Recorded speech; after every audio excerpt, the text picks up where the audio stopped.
and we're up and running. It's a beautiful Thursday here in the Midwest, a week after Independence Day. So, of course, that's something to ponder. How independent are you? Are you completely and totally independent? Because if you are, you're probably relying on your ego, and that's probably not been working out that well for you.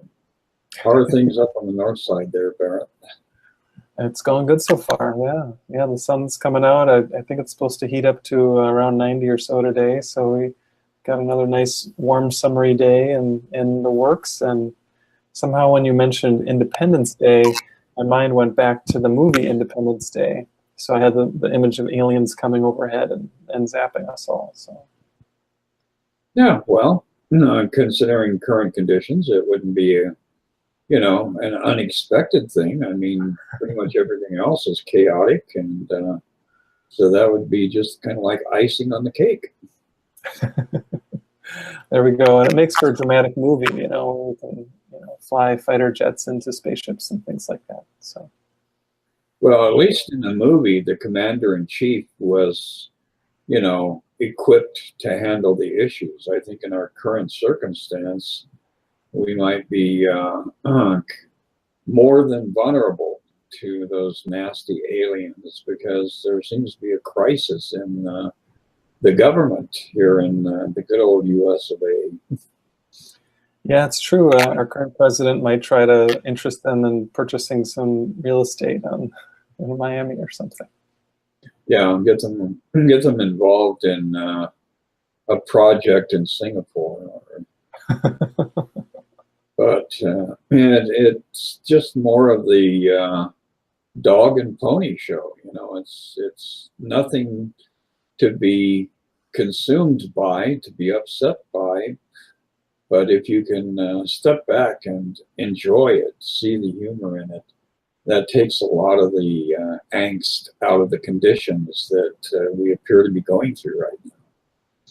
It's true. I think, like in a lot of history, there are times where if you don't let yourself laugh, at least occasionally, and you're going to find that you're ending up crying. So you might as well get a little chuckle out of it. And yeah, it doesn't preclude taking action to do what you think is right. But all of a sudden, you'll be coming from a place of that inner peace, rather than from a place of feeling like a victim or feeling attacked by forces outside of yourself, which is what the ego is all about. The ego wants us to feel attacked and feel like we need to defend ourselves. So we're working on undoing that whole thought system, which is what the Course in Miracles is all about. It's helping us undo the idea of separation and attack. And then maybe we can make friends with the aliens rather than fighting them.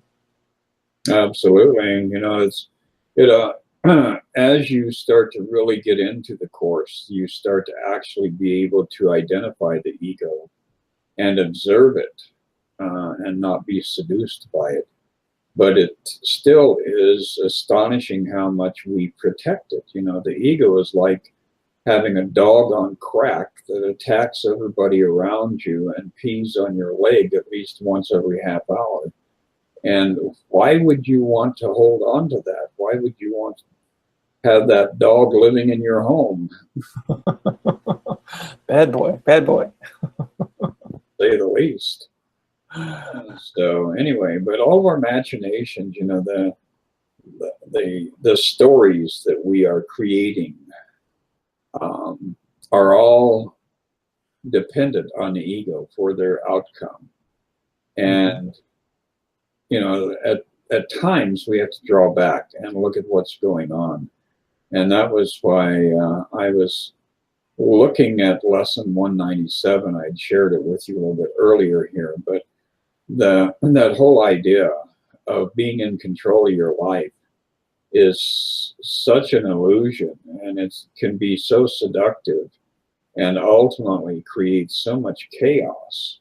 And this lesson starts off with, I place the future in the hands of God.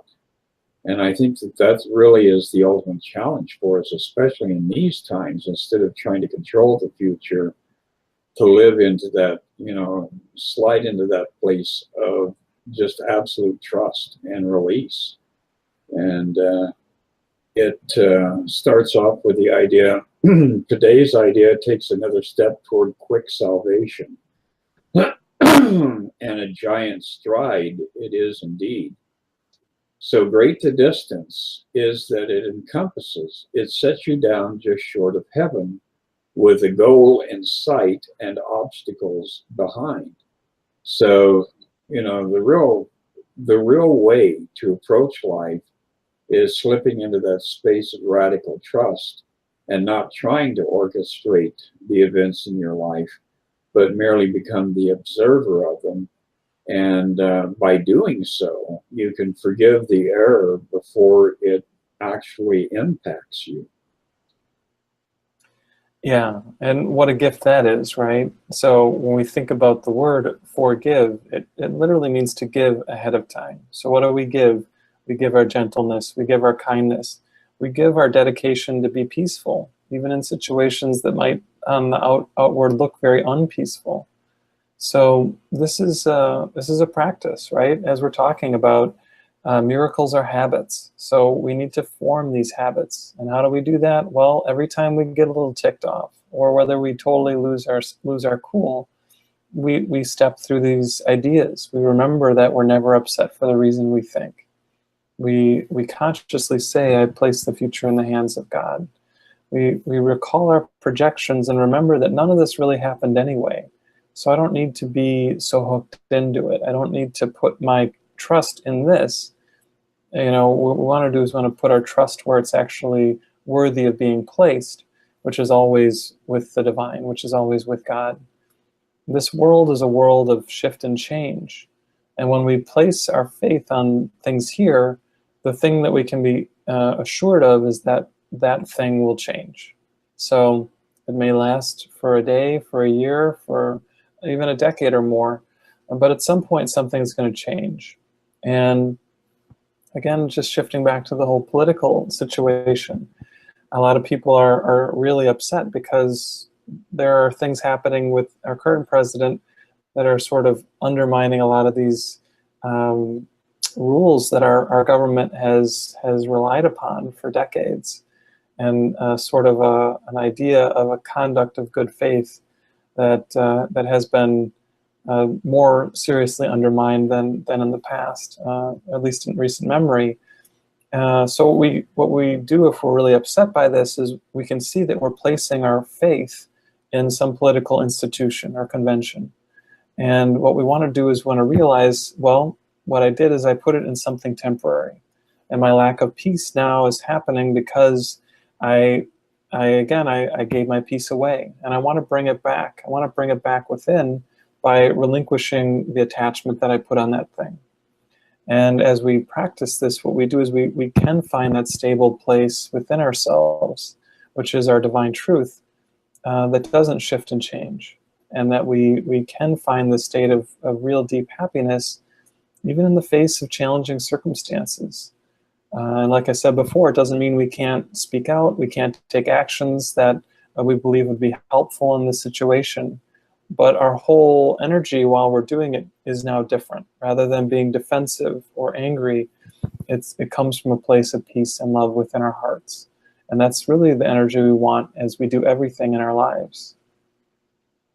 Yeah, that's definitely the way it works. You know, I keep looking around and observing the chaos that's currently going on as far as America's identity. And I come back to the same thing over and over again. If America wanted something else as its identity, it would change. It would make it happen. But right now, like on the personal level, we hold on to the dysfunction, resist it, condemn it, vilify, people over what role they're playing. But the truth is, we're seeing the ego's game being played out in the most literal way. And once we finally arrive at that realization that I don't want this anymore, then that whole process will change. So it really is a journey of the one self toward the collective self, toward the full realization that all of this is here because this was something that we desired, that we wanted. And that's really the pathetic aspect of it, is, you know, that buying into the ego's need for conflict and disruptive events and unhealthy associations. So continuing here with the lesson, accept today's idea, and you have passed all anxiety, all pits of hell, all blackness of depression, thoughts of sin, and devastation brought about by guilt. And that really is, you know, the core of the whole thing. That radical reliance on letting God script the future eliminates all of the tools that the ego has made available to keep you unhappy, to keep you miserable. So the idea of instantaneous relief, instantaneous redemption is very seductive if you actually, at the core of your being, are ready to give up all of the strategizations of the ego and all of its little games it likes to implement. Yeah.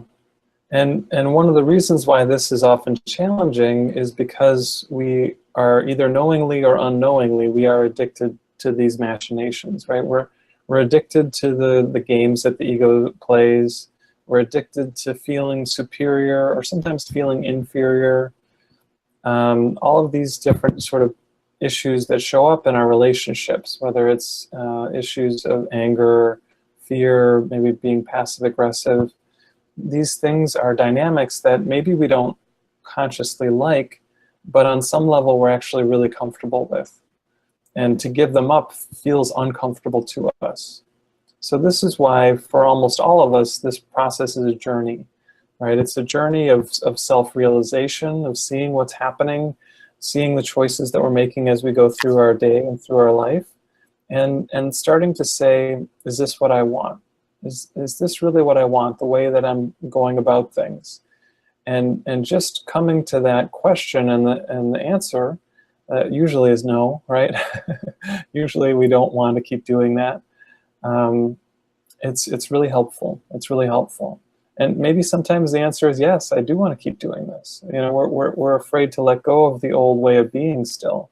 And being really honest with ourselves about that is helpful too, because it shows us our inner motivation. It shows us what's going on within the mind.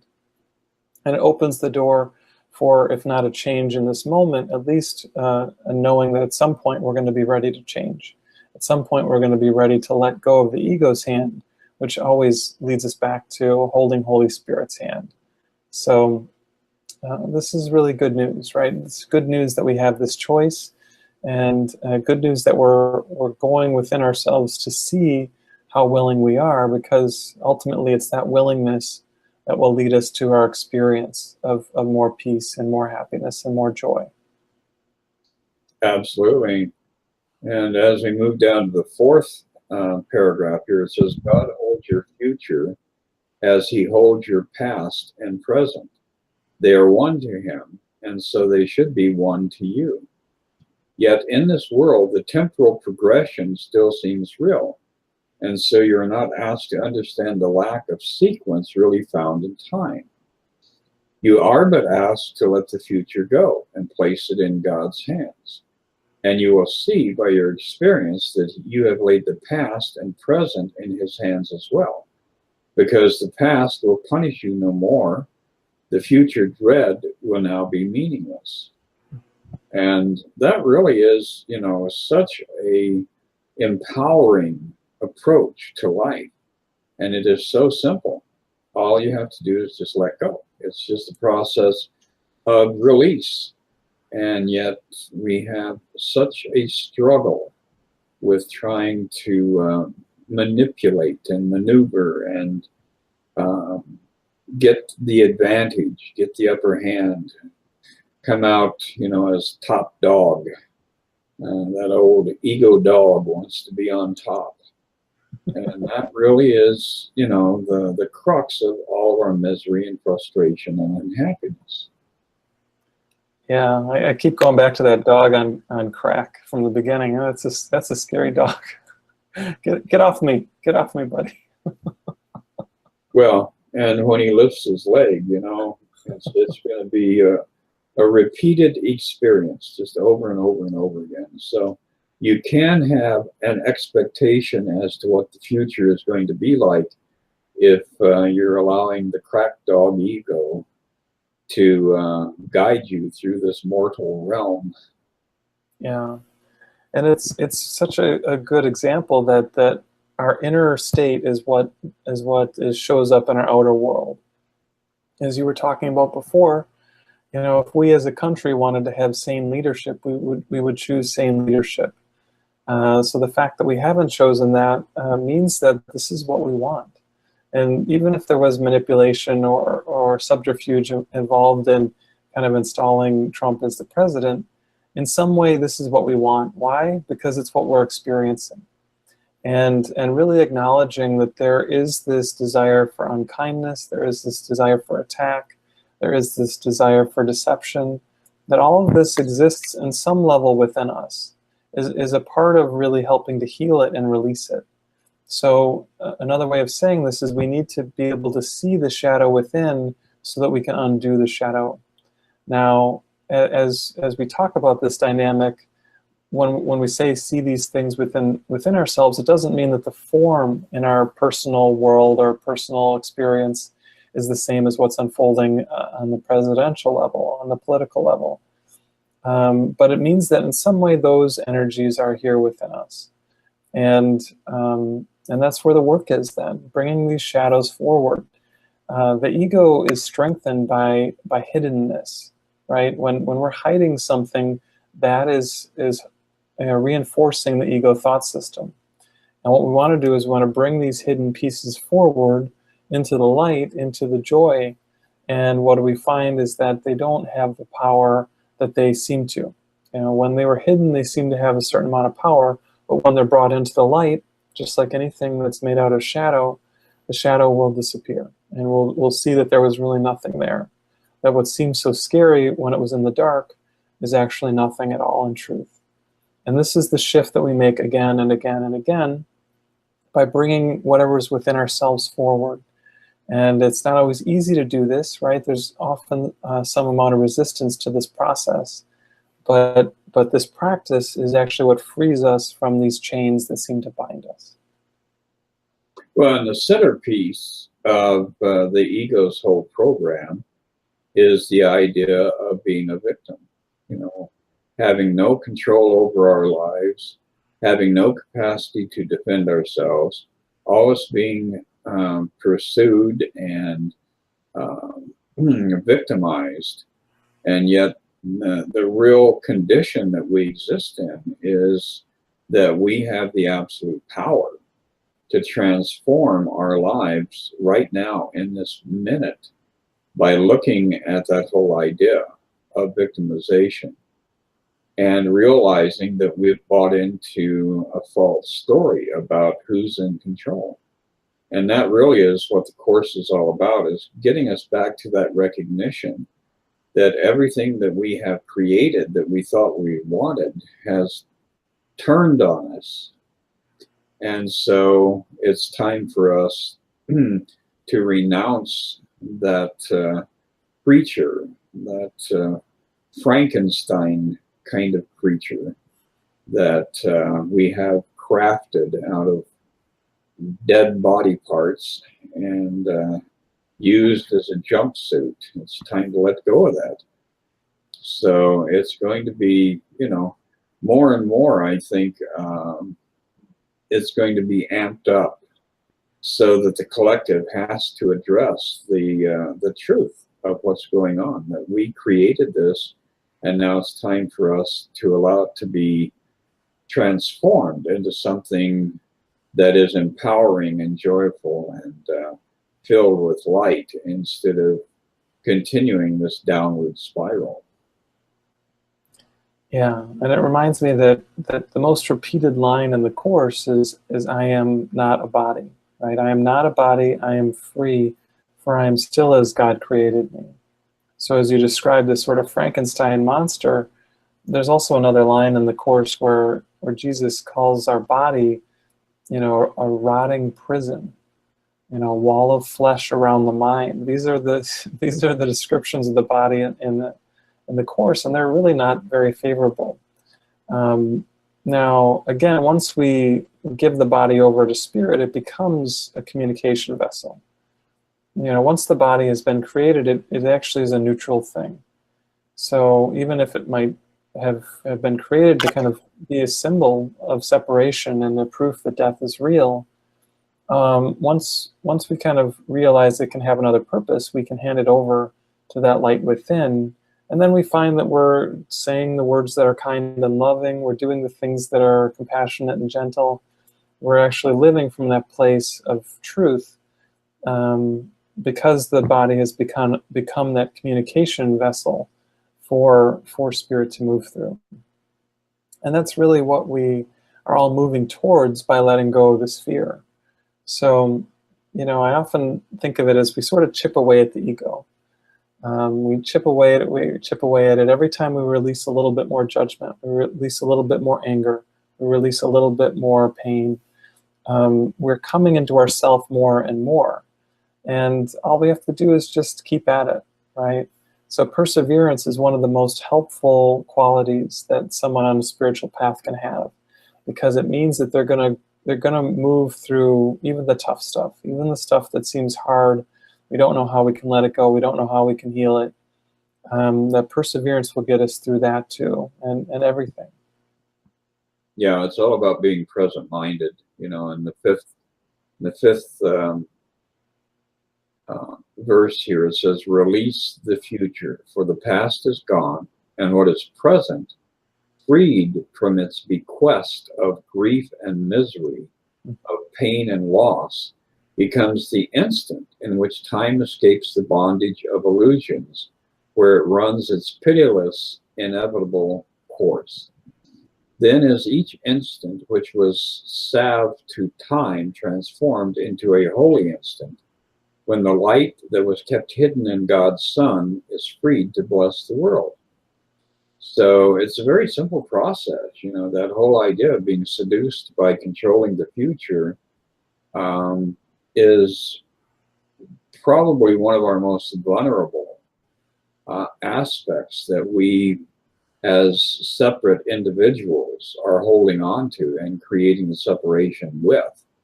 And as soon as we stop that need and desire to hang on to things, to hang on to a projection of the future, we open up a realm of infinite opportunities to come in our direction. Yeah, and this whole workbook lesson really emphasizes the idea that time is not what it seems, and that when we look at linear time, the past, the present, the future, what it really is it's an idea of separation, right? What are we saying when we believe in the past and its truth, that something is not here, right? The past is not here, and the future is not here either, right? So these things are not here. They are separate. They're separate in my experience. They're separated in time. And that's exactly what we're undoing. We're undoing the very idea that anything is actually separate, and that there is something else out there.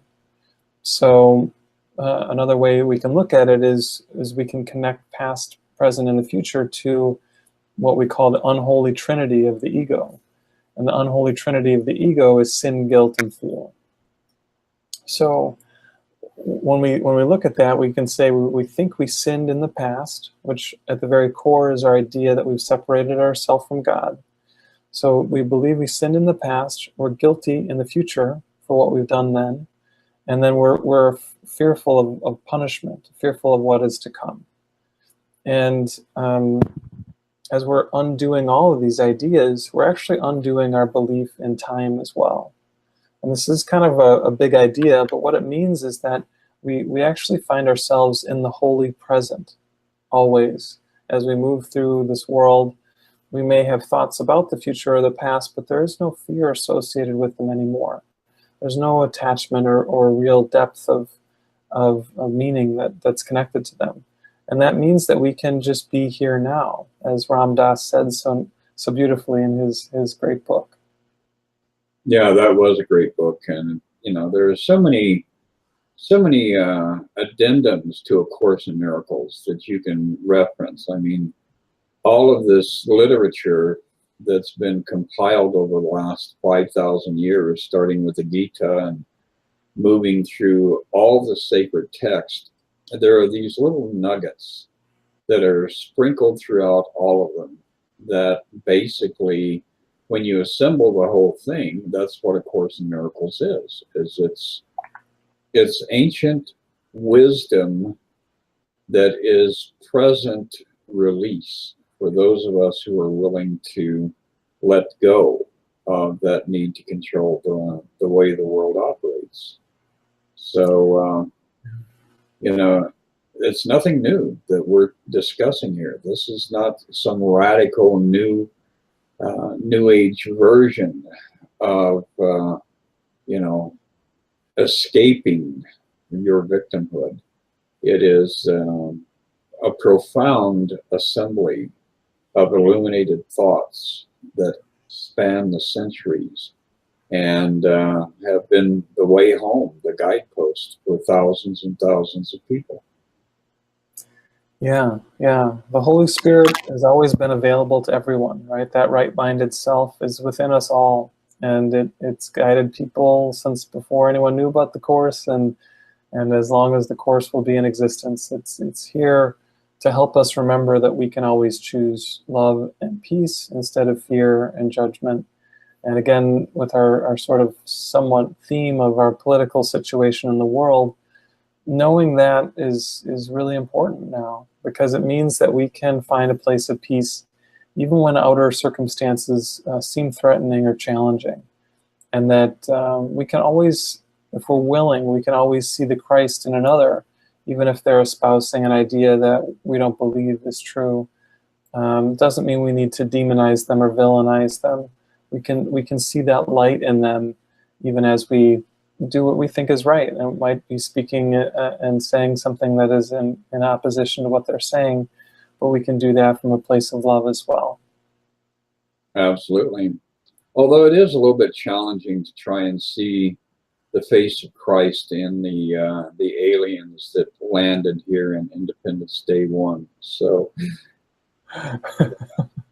and Independence Day 2, they got even uglier and scarier. So, you know, yeah. We're all going to be struggling with seeing Christ in everyone and everything around us, but it is doable. We can do it. Maybe that line from the Bible needs a modern take. You know, Jesus said, you know, if someone hits you, turn the other cheek. Well, maybe we need something. If some alien zaps you with a laser, what are we supposed to do? We turn the other cheek to that. I don't know. Yeah, well, it's branding. It's all about branding, and the branding is, you know, the scariest part of the whole thing. That's true. That's true. Well, hopefully it's the nice aliens who come to visit us rather than the mean ones. So. Yeah, they'll be like panda bears, but you know, able to communicate in a multitude of different ways. Yeah, that sounds pretty good. You know, we'll give them some. What is that? Eucalyptus leaves. See if they're bamboo and eucalyptus. They're very great for both things. Well, Barret, it was delightful having this Thursday morning chat with you. I know you've got things coming up. Anything that you want to announce as far as on the horizon? Well, I am leading a retreat, a healing retreat in Boulder, Colorado. It's August 23rd through the 26th. It's going to be centered around these ideas of A Course in Miracles, but also kind of doing the inner work to clear out whatever ego stuff we're struggling with. So it'll use my healing technique, which is the witness energy healing, and things like past lives and the chakras will be used as really different vehicles for how we can access those deeper parts within us. But in the end, it always comes back to forgiveness and doing that work together. But if you'd like a little help on your journey, that's one way you can connect. I think it's maybe helpful to remind people that you and I both see people individually. So if anyone wants individual healing work, or counseling or astrological sessions that you do, we have those available for people too. Yeah, and we've got more good things down the road. October 7th, we're connecting with a few other course teachers for our next Exploring the Course here in the Chicago area, and I think we're going to be able to make that one available to people around the world who want to join us live through the computers too. So all kinds of good things coming up. Absolutely, and don't try to control the future. Just flow into the future with the awareness that grace is all around you. You are surrounded, supported, and loved. Well, I feel that in our time together, Chris, and I really appreciate the message, and I appreciate all the people who are taking their time to watch these videos too, and hopefully they can feel that grace as well, because that's always our goal, is to help people know that the truth within them is love, and that everything else is just a shadow that will ultimately disappear. Absolutely, like the dew on the morning leaves. So get out there and have a glorious weekend, and I will chat with you in 1 week. All right, look forward to it. Have a good one, man. Take care. All right, bye. Bye.